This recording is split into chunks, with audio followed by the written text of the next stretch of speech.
Hello everyone, welcome back to our YouTube channel polytechnic Guruji. आज की इस वीडियो में हम लोग प्रीवियस ईयर क्वेश्चन 2019 के प्रश्न पत्र में केमिस्ट्री के अंतिम 15 सवाल को हल करेंगे। तो चलिए करते हैं शुरू।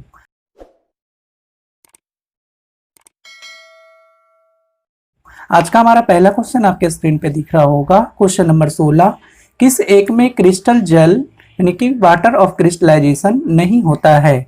Option A soda ash, option B plaster of Paris, option B gypsum, option D धोवन सोडा। तो आइए सबका फॉर्मूला देख लेते हैं। सोडा एस का फॉर्मूला होता है आपका Na2CO3 और प्लास्टर ऑफ पेरिस की फॉर्मूला देखें तो प्लास्टर ऑफ पेरिस होता है कैल्शियम सल्फेट और इंटू हाफ H2O। और जिप्सम की फॉर्मूला देखें तो जिप्सम की फॉर्मूला होता है कैल्शियम सल्फेट और इंटू 2H2O। और जबकि धोवन सोडा की फॉर्मूला देखें तो ये होता है आपका Na2CO3 इंटू 10H2O। तो आप यहाँ देख पा रहे होंगे सभी कंपाउंड्स में वाटर मॉलिक्यूल्स हैं, जबकि ऑप्शन ए जो है सोडा एस उसमें एक भी वाटर का मॉलिक्यूल नहीं है। तो आपसे यही पूछा जा रहा था कि किसमें वाटर मॉलिक्यूल्स नहीं है, यानी वाटर का क्रिस्टल किसमें नहीं होगा। तो ऑप्शन ए हमारा करेक्ट आंसर होगा soda S. Question number 17, Ca2+ में इलेक्ट्रॉनों की संख्या उतनी ही होगी जितनी इसमें है। Option A chlorine, option B chlorine रिन, option C argon, option D potassium. तो देखें क्लोरीन, सबसे पहले चलिए देख लेते हैं कैल्शियम 2+ में कितने इलेक्ट्रॉन्स होंगे। तो ऐसे कैल्शियम की परमाणु संख्या होता है आपका 20। और चूंकि हम लोग जानते हैं कोई भी एटम्स अगर इलेक्ट्रॉन को डोनेट करता है किसी दूसरे को देता है तो उस पर प्लस चार्ज आ जाता है। तो देखिए कैल्शियम पे 2 प्लस आवेश है, इसका मतलब हुआ कि कैल्शियम 2 इलेक्ट्रॉन्स को डोनेट कर दिया। तब इसमें टोटल कितने इलेक्ट्रॉन्स बचेंगे? 18 इलेक्ट्रॉन्स बचेंगे। तो देखिए यहाँ ऑप्शन सी में आपका आर्गन दिख रहा है। आर्गन की परमाणु संख्या होता है आपका 18, इसलिए आर्गन में भी इलेक्ट्रॉन्स की संख्या कितने होंगे टोटल? इसमें भी 18 हो जाएगी। तो ऑप्शन हो जाएगा हमारा C correct answer. Question number 18, निम्न में से कौन सूत्र सही नहीं है? ऑप्शन ए आपका है FeOH का होल 2, ऑप्शन बी FeOH का whole 3, option C MgNO3, option D MgO। तो देखिए आयरन का वैलेंसी 2 और 3 होता है, इसलिए ये दोनों कंपाउंड तो आपका सही है। और जबकि अगर देखें मैग्नीशियम का तो मैग्नीशियम का वैलेंसी 2 और NO3 का वैलेंसी होता है आपका 1।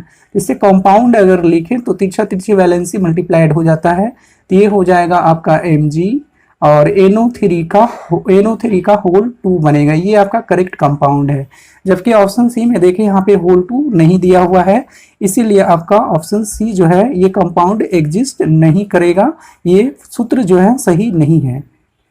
क्वेश्चन नंबर 19, प्रतीक Cl दर्शाता है ऑप्शन ए तत्व का नाम, ऑप्शन बी तत्व के 6.022 इंटू 10⁻³ परमाणु, ऑप्शन सी 35.5 ग्राम क्लोरीन के, ऑप्शन डी उपर्युक्त सभी। तो हम लोग जानते हैं क्लोरीन का संकेत जो होता है Cl होता है और वह एक तत्व भी है क्लोरीन। और इसमें 1 मोल्स में इतने एवोगाड्रो नंबर के बराबर एटम्स होंगे और क्लोरीन की एटॉमिक वेट आपका परमाणु द्रव्यमान 35.5 ग्राम होगा। तो ऑप्शन सभी जो है इसमें से सही होंगे। तो ऑप्शन डी हमारा करेक्ट आंसर है। Question number 20, Hall process, Hall विधि में Al2O3 आपका बॉक्साइट होता है और ये बॉक्साइट हम लोग जानते हैं एल्यूमिनियम का अयस्क होता है। तो Al2O3 में क्रायोलाइट के कितने प्रतिशत की मात्रा मिश्रित किए जाते हैं? ऑप्शन ए आपका है 20%, option B 40%, option C 60%, option D 80%। तो हम लोग जानते हैं, सबसे पहले जानते हैं हॉल प्रोसेस जो है आपका हॉल विधि। इसमें जो है बॉक्साइट यानी कि एल्यूमिनियम के अयस्क का शुद्धिकरण किया जाता है। इसमें लगभग 20% आपका क्रायोलाइट मिलाया जाता है इस प्रोसेस में इसी बॉक्साइट के साथ। तो ऑप्शन ए हमारा करेक्ट आंसर होगा 20%। क्वेश्चन नंबर 21, इस एक में कोई आयनिक बंध यानी कि आयोनिक कंपाउंड नहीं है। ऑप्शन ए ये आपका है परमैग्नेट MgO4 कारिन, option B calcium carbonate, option C H2SO4 sulphuric अम्ल, ऑप्शन डी आपका NH4NO3। इन सब में से कौन है जो कि आयोनिक कंपाउंड नहीं है, सो बताएंगे। तो देखिए आपका ऑप्शन ए जो है MnO4 का ऋण। इसका स्ट्रक्चर अगर देखें तो Mn आपका जो है मैग्नीज वो बीच में होगा, और ऑक्सीजन यहाँ देख पा रहे होंगे 4 ऑक्सीजन है, तो 4 ऑक्सीजन का ये आपका स्ट्रक्चर होगा। और एक ऑक्सीजन 2 बॉन्ड बनाएगा, तो इसमें एक एक हम लोग ये डॉटेड से एक बॉन्ड को दिखा रहे हैं सभी ऑक्सीजन के साथ में। ये देखिए ये आपका कोवैलेंट बॉन्ड है। ये किस टाइप का बॉन्ड है, तो कोवैलेंट बॉन्ड होगा, यानी कि सहसंयोजक बंध जिसे कहते हैं हिंदी में। तो आपसे क्वेश्चन पूछा गया है आयनिक बॉन्ड कौन नहीं है। ये सब देखिए आपका कैल्शियम कार्बोनेट, सल्फ्यूरिक अम्ल और NH4 NO3 में, ये सभी में से आपका आयोनिक बॉन्ड होगा। और जबकि ऑप्शन ए जो है परमैग्नेट, इसे हम लोग क्या कहेंगे, परमैग्नेट कहेंगे। इसमें जो होता है वो आपका कोवैलेंट बॉन्ड होता है। तो ऑप्शन ए हमारा करेक्ट आंसर होंगे। क्वेश्चन नंबर 22, कौन एक सहसंयोजक यौगिक नहीं है, कोवैलेंट कंपाउंड कौन नहीं होगा।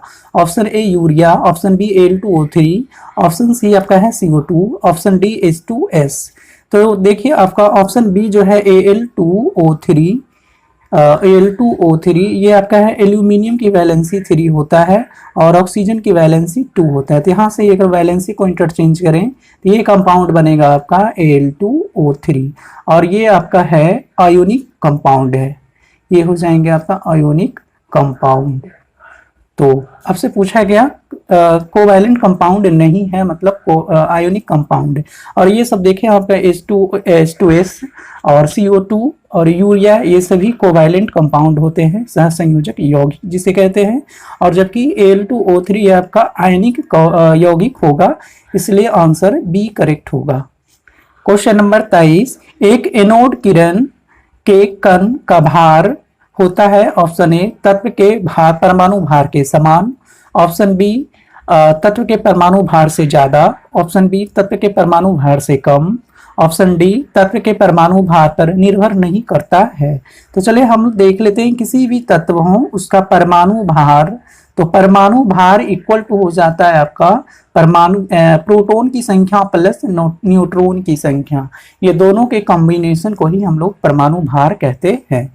तो और चूंकि ये भी पता होगा एनोड किरण जो है वो एनोड किरण जो है आपका बना होता है प्रोटॉन्स का बना होता है। तो प्रोटॉन जबकि परमाणु भार में इंक्लूडेड है, इसलिए बोल सकते हैं कि एनोड किरण का जो भार होगा परमाणु भार से कम होनी चाहिए। तो ऑप्शन सी करेक्ट आंसर होगा। क्वेश्चन नंबर 24, कौन सा एक उत्फुल्ल यौगिक यानी इफ्लोरेसेंट कंपाउंड है। ऑप्शन ए धोबन soda, option B NaCl, option C Glauber salt, option D KClO3 potassium chlorate इसे कहेंगे।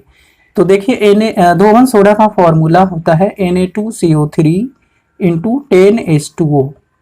तो सबसे पहले ये समझे हम लोग उत्फुल्ल यौगिक यानी इफ्लोरेसेंट कंपाउंड किसे कहते हैं। तो वैसे कंपाउंड को कहेंगे जो वायु में, जिसे वायु में खुले में छोड़ देने पर अपना वाटर्स का क्रिस्टल को खो देता है और वो एक सफेद चूर्ण में परिवर्तित हो जाता है। इसी कंपाउंड को ही हम लोग कहते हैं उत्फुल्ल कंपाउंड यानी कि इफ्लोरेसेंट कंपाउंड। तो यहाँ देख रहे हैं धोबन सोडा का फॉर्मूला में 10 वाटर का क्रिस्टल है। इसे अगर हम लोग एयर में ऐसा ही ओपन छोड़ दें तो ये वाटर के मोलिकुल्स को खो देगा, यानी कि वाटर मोलिकुल्स वेपर बन करके इवोपरेट हो जाएगा और सिर्फ Na2CO3 का सफेद चूर्ण हमें प्राप्त होगा। इसलिए धोबन सोडा को उत्फुल्ल कंपाउंड कहेंगे। ऑप्शन ए करेक्ट आंसर है। क्वेश्चन नंबर 25, कैथोड किरणों के उत्पादन के लिए डिस्चार्ज नली में दाब कितनी होनी चाहिए। तो वो डिस्चार्ज ट्यूब का प्रेशर कम से कम होना चाहिए 0.001 mm ऑफ Hg कहेंगे। mm ऑफ Hg यानी कि मरकरी से रिलेट करके प्रेशर को बताएंगे। तो कैथोड किरणें के उत्पादन के लिए डिस्चार्ज ट्यूब का प्रेशर कम से कम 0.01 mm ऑफ Hg होनी चाहिए। तो ऑप्शन डी हमारा करेक्ट आंसर होगा।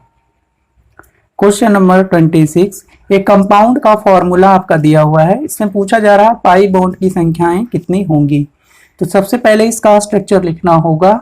ये देखिए आपका ट्रिपल बॉन्ड है एक कार्बन के बीच और एक हाइड्रोजन इधर है, एक कार्बन फिर यहाँ आपका होगा, फिर एक का इधर एक हाइड्रोजन और इस एक कार्बन के बीच डबल बॉन्ड देंगे और एक हाइड्रोजन इधर हो जाएगा और एक कार्बन फिर से इधर, और इसके साथ फिर 3 हाइड्रोजन को कंप्लीट करेंगे, यानी कि कार्बन 4 बॉन्ड कंप्लीट करता है।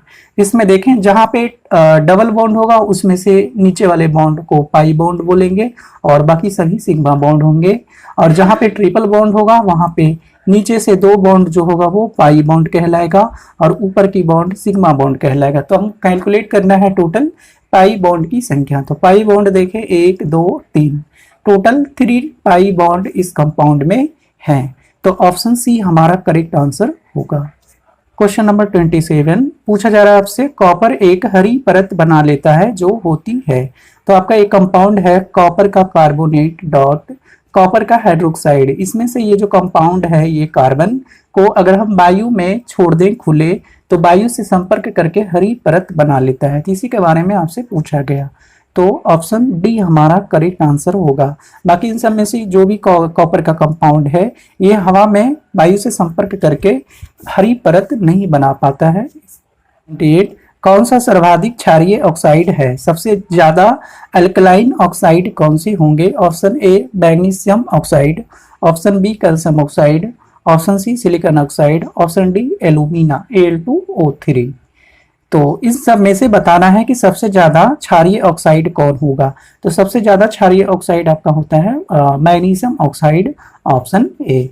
क्वेश्चन नंबर 29 किसका परमाणु भार सबसे अधिक होगा? Option A phosphorus, option B sulphur, option C potassium, option D calcium. तो देखिए सबका परमाणु भार देख लें।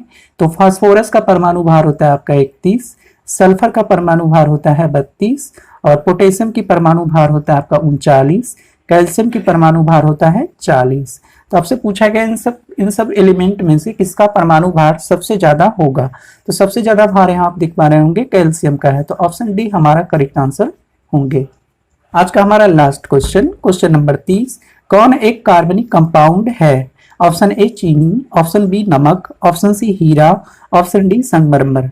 तो चीनी का फॉर्मूला अगर देखें तो चीनी का फॉर्मूला होता है C12H22O11।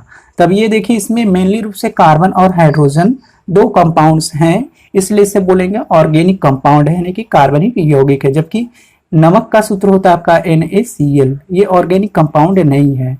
हीरा आपका कार्बन का अपरूप होता है। संगमरमर आपका होता है कैल्शियम कार्बोनेट, तो कैल्शियम कार्बोनेट होता है।